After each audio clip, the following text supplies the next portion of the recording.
और इस बीच आपको सीधे लखनऊ लिए चलते हैं, जहां पर मुख्यमंत्री योगी आदित्यनाथ क्या कुछ कह रहे हैं वो आपको सुनवाते हैं।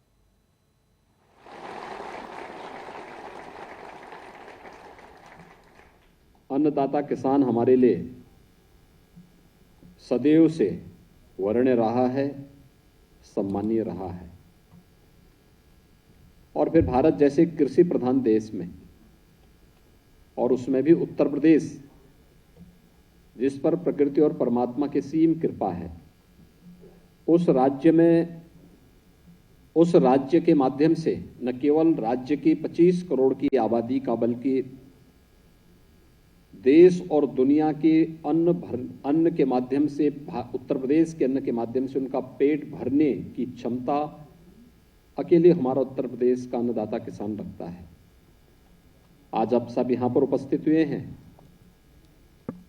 आप सब गर्मी, सर्दी, बरसात की प्रवाह के बगैर निरंतर अपने परिश्रम से, अपने पुरुषार्थ से उत्तर प्रदेश और देश के अंदर खुशहाली लाने का कार्य कर रहे हैं।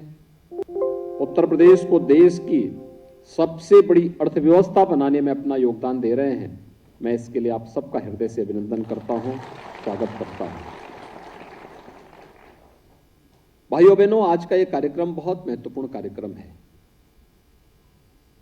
देश की सहकारिता आंदोलन को पुनर्जीवित करने का एक अभियान है, और हमारा अन्नदाता किसान वह किसी के सामने हाथ फैलाएगा नहीं, बल्कि जहां पर जिस व्यवस्था के साथ वो जुड़ा है, उस व्यवस्था का मालिक बनाने का एक अभियान भी आपके लिए है।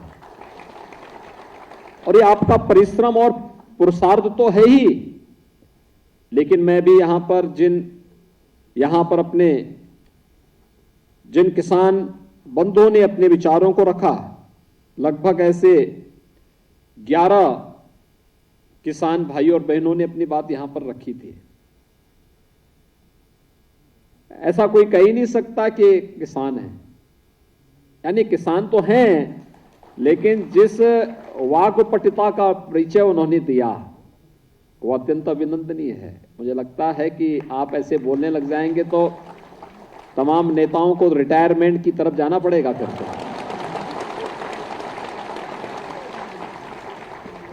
आप इसलिए बोल रहे थे क्योंकि आप उस क्षेत्र से जुड़े हुए हैं। जितना ज्ञान आपको है और जिस धारा प्रवाह आप अपनी बात को रख रहे थे, ये चीजें दिखाती हैं कि आपको उस फील्ड की व्यावहारिक जानकारी भी है। स्वाभाविक रूप से शासन सत्ता में जो लोग बैठे रहते हैं उनको व्यावहारिक कम, सैद्धांतिक जानकारी ज्यादा होती है, लेकिन जो जमीन पर है उसका व्यावहारिक जानकारी ज्यादा होगी। और व्यावहारिक जानकारी इसलिए है कि गन्ना किसान की समस्याएं क्या थी, कैसे गन्ना माफिया हावी होकर के ऐन वक्त पर, जो बात यहां पर श्रीमती ममतेज सिंह जी बता रही थी कि कैसे अपने पूज्य पिता के साथ जाती थी, गन्ना लेकर के गए और बोगी वहां जैसे पहुंचा उसके बाद वहां बता दिया कि अब तो अभी तुम्हारी पर्ची तो हम भेज चुके हैं गांव, और पहले पर्ची लेकर के आओ। आज तो ऐसा कुछ नहीं है। आज तो तकनीक के साथ आपको जोड़ करके एक व्यवस्था बना दी गई कि पर्ची आपके पास हो ना हो, लेकिन आपके पास स्मार्टफोन तो है, और आपके पास नहीं तो उनके पास तो है। आप वहीं से डाउनलोड करके उसको बोलो कि भाई अपना स्मार्टफोन निकालो, चलो मैं इसी में दिखा देता हूं। यानी ये सारी समस्या का समाधान। और इसीलिए प्रधानमंत्री मोदी जी कहते हैं कि भ्रष्टाचार पर प्रहार करना है तो हमें तकनीक को अधिकाधिक उपयोग करना चाहिए। और ये तकनीक गन्ना विभाग ने इसलिए अपनाई, राज्य सरकार ने इसलिए इस तकनीक का उपयोग किया। जैसे हमारे लगभग 50 से 55 लाख जो गन्ना किसान हैं, इन गन्ना किसान भाई और बहनों को किसी गन्ना माफिया की चपेट में ना आना पड़े और इनके परिश्रम का सही लाभ इन्हें प्राप्त हो सके, इस दृष्टि से वह कार्यक्रम आपको दिया गया। और आपने जिस अच्छे ढंग से उसकी व्याख्या की, जो बताया आप मुझे बताइए, अगर कोरोना कालखंड में हम ये व्यवस्था नहीं लागू करते, क्या संभव था चीनी मिलों को चला पाना? नहीं था। महाराष्ट्र की आधी चीनी मिलें बंद हो गई, कर्नाटक की चीनी मिलें बंद हो गई। ब्राजील दुनिया के अंदर सबसे अधिक चीनी उत्पादन करने वाला देश है। ब्राजील की चीनी मिलें कोरोना में बंद हो गई। मेरे सामने भी बात आई थी। मैंने उस समय के गन्ना मंत्री और अपर मुख्य सचिव श्री संजय भूस रेड्डी जी को बुलाया, गन्ना विभाग के अधिकारियों को बुलाया। मैंने कहा भी देखो, कोरोना आएगा, इसको निपटने के लिए सरकार अपनी तरीके से व्यवस्था करेगी, लेकिन उत्तर प्रदेश के अंदर तो हमारे प्रदेश की इनकम का और इतने बड़े प्रदेश को संचालित करने के लिए अगर हमारी खेती किसानी प्रभावित होगी तो इतने लोगों के लिए हम कहां से व्यवस्था लेकर के आएंगे? और ठीक है, हम फ्री में राशन की व्यवस्था करा देंगे, हम सब कुछ कर लेंगे, लेकिन राशन ही पर्याप्त नहीं है। उस व्यक्ति के हाथ को कार्य भी चाहिए। वह बैठे बैठे घर में जिसने जिंदगी भर मेहनत की है वह बैठे बैठे खाएगा नहीं। उसके लिए मेहनत करने के लिए हमें जगह भी देनी पड़ेगी और उसको एक व्यवस्था देनी पड़ेगी जिससे उससे मन में ये भावना आए कि देखिए चीनी मिल भी बंद हो गई, किसान अपने गन्ने को क्या करेगा। मैंने कहा भी एक रिस्क लेना पड़ेगा, और रिस्क ये कि लॉकडाउन है, लेकिन हमें चीनी मिलें चलानी होंगी। कोविड केयर सेंटर हम बनाएंगे, हेल्प डेस्क बनाएंगे, हम वहां पर वह हर सुविधा उपलब्ध करवाएं, और टेक्नोलॉजी इस प्रकार की कि डाउनलोड करें अपने अपने स्मार्टफोन पर ही, और किसान को वहीं से हमें सुविधा उपलब्ध करवा दें कि वह अपने स्मार्टफोन से ही लोगों को दिखा सकें कि देखिए मेरी पर्ची ये है, और उस पर्ची के माध्यम से फिर वह अपने खेत का गन्ना मिल तक पहुंचा ले और मिल उसको उस रूप में आगे बढ़ाने का काम करे। तकनीक अगर नहीं होती हमारे लिए चुनौती होती, चीनी मिलें नहीं चल पाती, गन्ना माफिया हावी हो गया होता। और इसीलिए आपने देखा होगा जब इस तकनीक को अपनाया गया, आम गन्ना किसान जो सच्चा गन्ना किसान था उसने स्वागत किया, लेकिन गन्ना माफियाओं ने इसका विरोध किया, कुछ लोगों ने विरोध किया। जो लोग नहीं चाहते कि किसानों के का हित हो, वे लोग प्रोपेगेंडा ज्यादा कर लेते हैं, अव्यवस्था पैदा करते हैं, अराजकता पैदा करते हैं। आप सोचिए, कोई सोचता था इसके बारे में? उत्तर प्रदेश के अंदर 2007 से 2017 के बीच जितना गन्ना मूल्य का भुगतान नहीं हुआ, उसका 1.5 गुना गन्ना मूल्य का भुगतान हम लोग विगत 5 वर्ष के अंदर गन्ना किसानों के खातों में सीधे कर चुके हैं, उनके खातों में जा चुका है। उत्तराखंड राज्य की वार्षिक बजट कितना है मालूम है आपको? मात्र 61,000 करोड़ रुपया, सभी विभागों का मिला करके। और उत्तर प्रदेश के गन्ना किसानों के खाते में कितना पैसा गया इस दौरान? इन 5 वर्षों में हम लोगों ने अकेले उत्तर प्रदेश के गन्ना किसानों के खाते में 1,77,000 करोड़ रुपए का गन्ना मूल्य का भुगतान किया है। यानी उत्तराखंड राज्य की कुल वार्षिक बजट का 3 गुना उत्तर प्रदेश के गन्ना किसानों के खाते में केवल पैसा गया है गन्ना का। हमारा प्रयास है, पहले दिन से ही मैं इस बात को हमेशा जोर देकर के कहता रहा हूं कि किसान को सही तकनीक मिले, सही बीज मिले, समय पे चीनी मिले चले। चीनी मिल चलेगी तो गन्ने की पेराई भी होगी, गन्ने की पेराई होगी तो स्वाभाविक रूप से उसके माध्यम से हम गन्ना किसान को समय पे भुगतान करने की व्यवस्था भी आगे बढ़ाएं।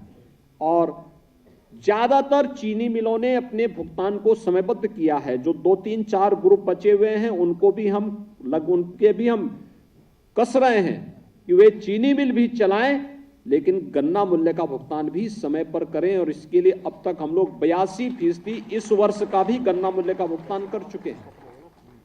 हमारा प्रयास है कि जो 6-7 हजार करोड़ रुपए का बकाया है, बाकी है, यह भी समय पे भुगतान हो और पहले हम इसको व्यवस्थित रूप से आगे बढ़ाने का कार्य कर सकें। इसके लिए सरकार के स्तर पर पिछली बार एक कानून भी हम लोगों ने बनाया था और कानून बना करके गन्ना किसानों के गन्ना मूल्य का भुगतान, अगर चीनी मिल कोई व्यक्ति चला रहा है और चीनी मिल बनाने के बाद वह चीनी मिल का पैसा अपने किसी अन्य उद्योग में लगाया है और आज वह चीनी मिल कमजोर होने के कारण गन्ना मूल्य का भुगतान नहीं हो रहा, तो हम उसके दूसरे उद्योग का पैसा भी इधर डाइवर्ट कर सकते हैं। इसके लिए हम लोगों ने बाकायदा कानून भी राज्य में बना दिया है, जिससे गन्ना किसान हमारा भाई किसी प्रकार का किसान बंधुगण किसी भी प्रकार से उन्हें परेशानी न हो, और सरकार लगातार इस दिशा में प्रयास कर रही है, इस कार्यक्रम को आगे बढ़ाने का कार्य कर रही है।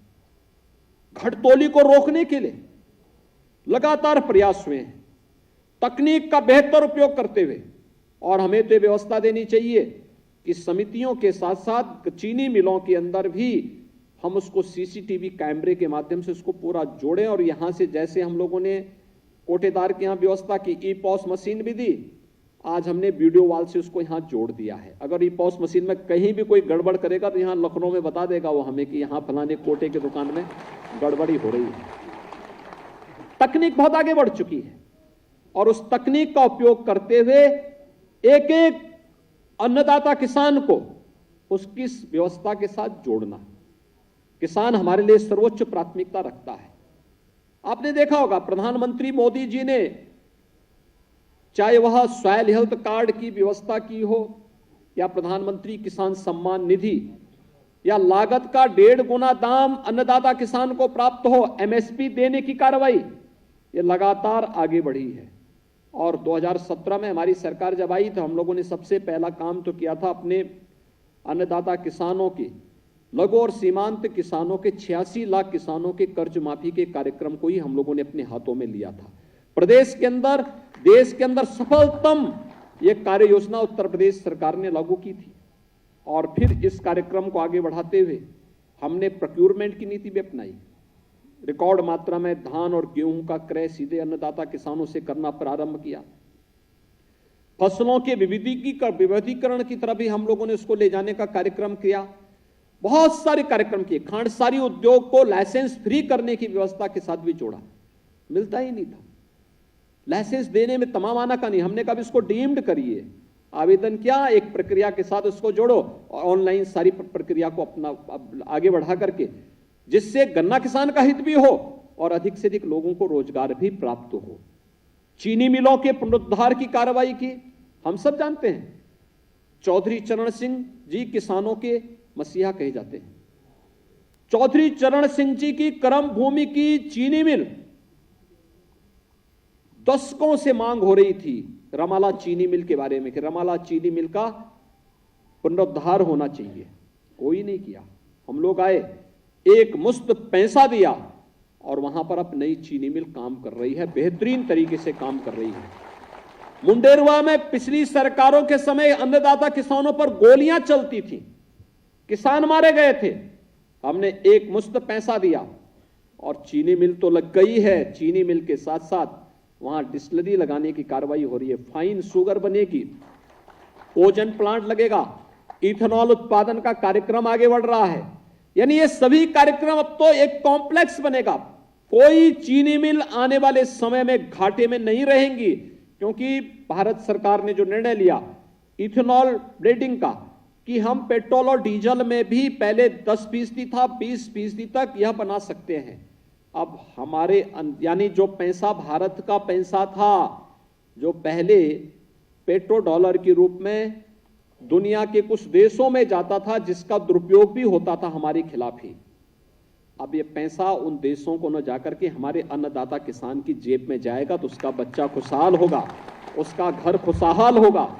और इथेनॉल उत्पादन का रिकॉर्ड भी हमारी चीनी मिलों ने बनाया है, और इसका श्रेय भी आप सभी किसान बंधुओं को ही प्राप्त होता है, क्योंकि गन्ना आपके यहां से गया, इथेनॉल वहां से उन्हें प्राप्त हुआ, और इथेनॉल के माध्यम से आज हम ग्रीन ईंधन भी देने का काम कर रहे हैं।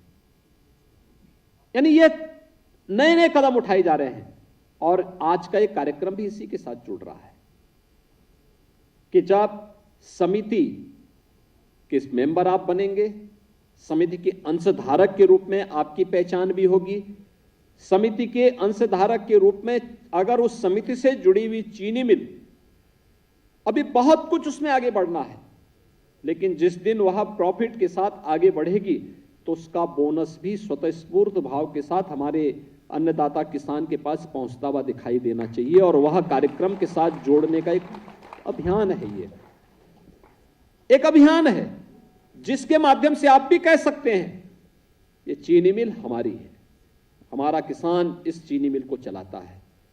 इस व्यवस्था के साथ हम भी जुड़े हुए हैं और सरकार की यही मंशा है।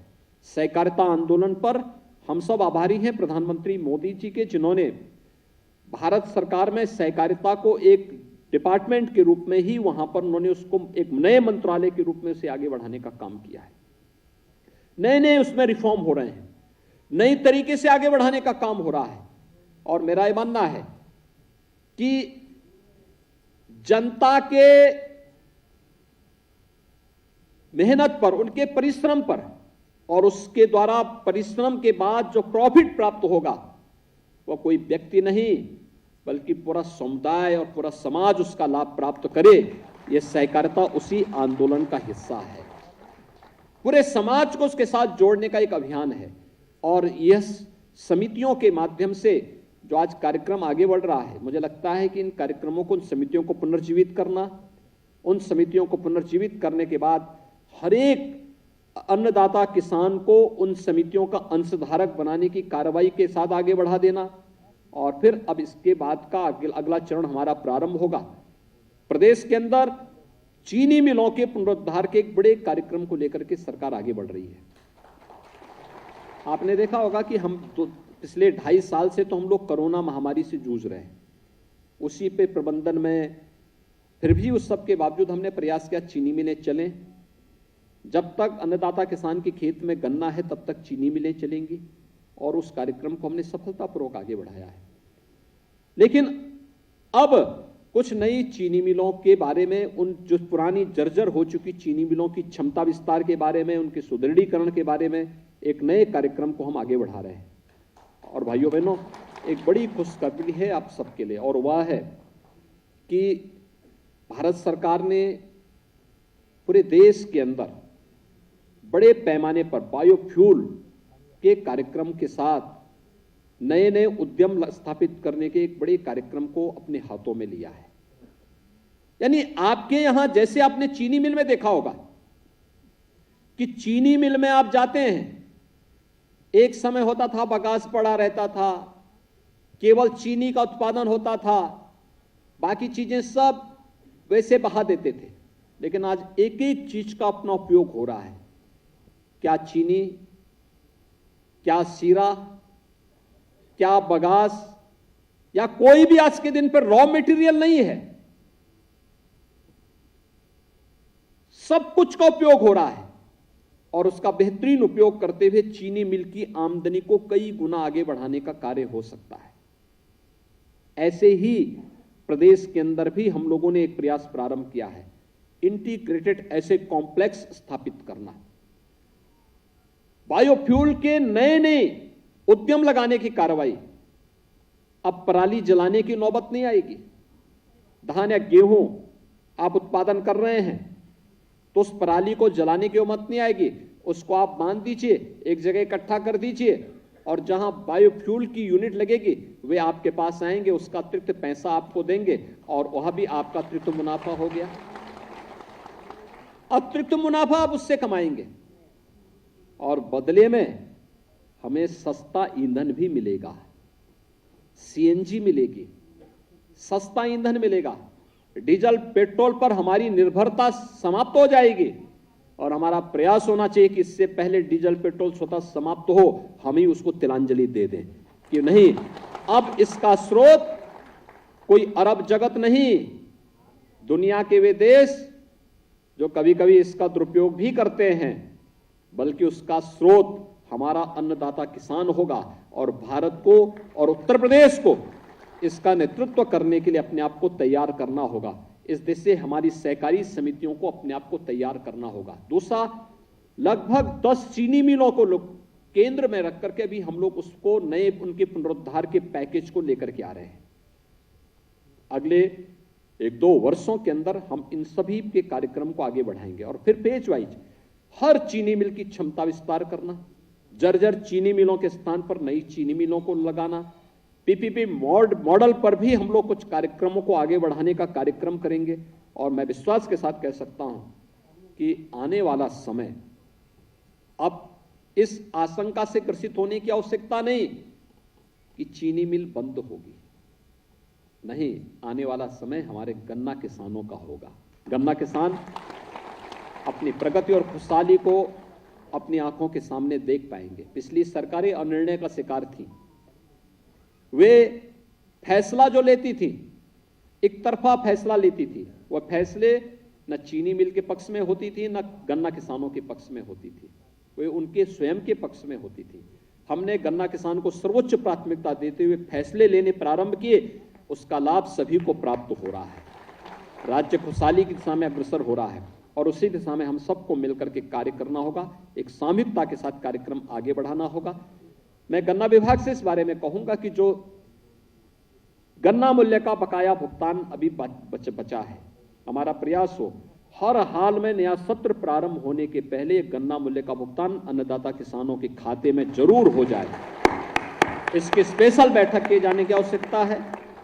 कहीं भी इसमें कोई कंफ्यूजन कहीं किसी को नहीं होना चाहिए और अन्नदाता किसान का एक भी पैसा कोई व्यक्ति दबाने का दुस्साहस न कर सके। हमें इस दिशा में अपने कार्यक्रम को आगे बढ़ाना होगा। तो किसी भी प्रकार की घटतोली न हो। जैसे हम लोगों ने मजबूती के साथ आज ई पर्ची के माध्यम से हर किसान को राहत दी है और गन्ना माफिया की कमर तोड़ने का काम किया है, ऐसे ही हम आने वाले समय में तकनीक का उपयोग करते हुए अधिकाधिक लाभ अपने गन्ना किसानों को उपलब्ध करवाने में सफल होंगे। नए बीज और नई तकनीक को अपनाने की दिशा में भी अग्रसर होना। अभी हम देखते हैं हमारा किसान अभी भी पर एकड़ 150 पौने 200 कुंटल ही उत्पादन कर पा रहा है, जबकि उत्तर प्रदेश की धरती में पूरब हो या पश्चिम, मध्य हो या अन्य जो बुंदेलखंड से भी जुड़े हुए कुछ जनपद ऐसे हैं जहां पर गन्ना उत्पादन की व्यवस्था है। हमारा प्रयास हो जहां 150 कुंटल पर एकड़ पैदा हो रहा है उसे हम 200 कुंटल तक पहले चरण में पहुंचाएं, जहां पौने 200 हो रहा है उसको 250 तक पहुंचाने की व्यवस्था करें। आप देखना, एक एकड़ में 300 से लेके 500 कुंटल उत्पादन करने की क्षमता उत्तर प्रदेश की धरती रखती है। सिंचाई की सुविधा हमने विकसित कर ली है और तेजी के साथ आगे बढ़ा रहे हैं। 5 वर्ष में 21 लाख हेक्टेयर लैंड को अतिरिक्त सिंचाई की सुविधा उपलब्ध करवाई गई है। इसको और अच्छे ढंग से आगे बढ़ाने का काम कर रहे हैं। लागत कम होना, अगले 5 वर्ष के अंदर एक कार्य योजना हम तैयार कर रहे हैं कि ट्यूबवेल से आपको कम हम लोग सोलर पैनल उपलब्ध करवाने की कार्रवाई के साथ आपको जोड़ना चाहते हैं, जिससे आपकी बिजली का खर्चा 0 पे आ जाए। एक बार सरकार उसमें सब्सिडी देगी, लेकिन अगर हम उस पैनल को लगाते हैं तो हमें उसके साथ लेकिन तकनीक को अपनाना पड़ेगा, टिश्यू कल्चर को अपनाना पड़ेगा, ड्रिप इरिगेशन को अपनाना पड़ेगा। टिश्यू कल्चर और अगर हम लोग ड्रिप इरिगेशन के साथ जुड़ते हैं, जो खेत हम आधुनिक तकनीक के साथ उसको जोड़ते हैं, नेचुरल फार्मिंग के साथ अगर आप उसको जोड़ते हैं, जो खेत आज आपका 1 एकड़ में 150 कुंटल गन्ना दे रहा है, आप देखना वही खेत आप व्यवस्थित तरीके से एक बार ध्यान दे देंगे, एक टिश्यू से दूसरे की दूरी एक निश्चित दूरी हो जाए, समय पे खाद मिले, ड्रिप इरिगेशन के साथ आप उसको जोड़ेंगे, उसी खेत में यानी लागत भी कम हुई, लेकिन उसी खेत में आप 300 से लेके 500 कुंटल गन्ना उत्पादन करने की क्षमता पैदा कर सकते हैं। और मैं विश्वास के साथ कह सकता हूं ये उत्तर प्रदेश के अंदर एक क्षमता है और हमें आने वाला कल गन्ना किसानों का कल बनाना ही पड़ेगा। इस दिशा में नए प्रयास करने होंगे। आज यहां पर विभिन्न सहकारी समितियों में आपको अंशधारक प्रमाण पत्र उपलब्ध कराया जा रहा है और हमारा प्रयास होना चाहिए हम उन स्थितियों में पैदा करें जब यहीं पे बुलाकर हम आप सभी अंशधारकों को आपका बोनस भी उपलब्ध करवाने के साथ जोड़ सकेंगे। आप सबको आज की इस व्यवस्था के लिए, इस कार्यक्रम के लिए एक बार फिर से मैं आपका अभिनंदन करता हूं और आपके आगामी अभियान के प्रति अपनी शुभकामनाएं भी देता हूं। धन्यवाद। जय हिंद। और महाराज जी को हम एक शुभ सूचना देना चाहते हैं कि आप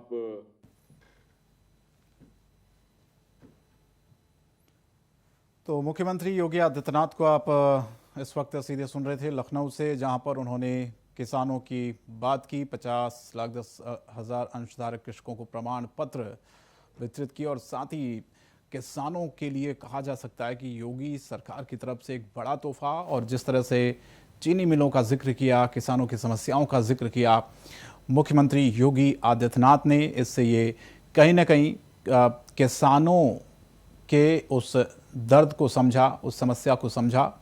और आज जिस तरह से मुख्यमंत्री ने कई बातें जिनका अपने संबोधन में जिक्र भी किया। और फिलहाल ये तस्वीरें सीधे लखनऊ से आप इस वक्त देख रहे हैं।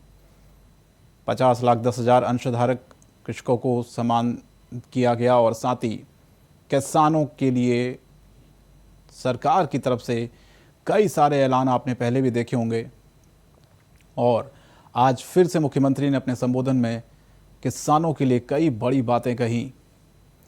तो लखनऊ में यह कार्यक्रम था जहां मौजूद थे उत्तर प्रदेश के मुख्यमंत्री योगी आदित्यनाथ। तो अभी फिलहाल ये सीधी तस्वीरें कार्यक्रम की आपको दिखा रहे हैं और तमाम ऐसे कृषक जिनको प्रमाण पत्र वितरित किया जा रहा है। तो 50,10,000 अंशधारक कृषकों को प्रमाण पत्र। श्री चंद्रपाल सेहटा गांव से, मलियाना समिति है गन्ना समिति और मेरठ जनपद से सादर आमंत्रित। और मुरादाबाद परिक्षेत्र, अमरोहा जिला, अमरोहा समिति गजेंद्र सिंह जी पुत्र श्री राजेंद्र सिंह केलसा गांव से, बरेली से बरेली परिक्षेत्र, पीलीभीत जिला, बीसलपुर गन्ना समिति श्री दलजीत सिंह जी पुत्र श्री अक्षर सिंह जी सिमरौली गांव से, और लखनऊ परिक्षेत्र हरदोई जिला गन्ना समिति हरदोई गेट श्री अनिल कुमार सिंह जी पुत्र श्री जमुना बख्श सिंह जी, नया गांव मुबारकपुर गांव है। और लखनऊ के परिक्षेत्र के सीतापुर गांव से सीतापुर समिति अजय कुमार जी, इटौवा किशुन गांव से अजय कुमार जी पुत्र श्री राम स्नेही। अयोध्या परिक्षेत्र अयोध्या जिला और गनौली गन्ना समिति श्री रमेश चंद्र पुत्र श्री राम बिटौरा गांव से। और इसके बाद चलते हैं देवी पाटन परिक्षेत्र गोंडा जिला, मनकापुर गन्ना समिति अर्जुन वर्मा जी पुत्र श्री शिव प्रसाद जी, गांव है करौंदी। गोरखपुर परिक्षेत्र बस्ती जिला, बभनान गन्ना समिति और गांव है बहान, अनूप कुमार पांडे जी पुत्र श्री राम मूर्ति जी। और इस श्रृंखला में अंतिम गन्ना किसान देवरिया परिक्षेत्र कुशीनगर जिला, छितौनी गन्ना समिति राजकुमार सिंह जी पुत्र श्री महात्म सिंह जी, गांव है सेखुई खास। और इसके बाद माननीय राज्य मंत्री। तो प्रमाण पत्रों का वितरण किसानों को किया मुख्यमंत्री योगी आदित्यनाथ। सीधे तस्वीरें आप इस वक्त देख रहे थे लखनऊ के इस कार्यक्रम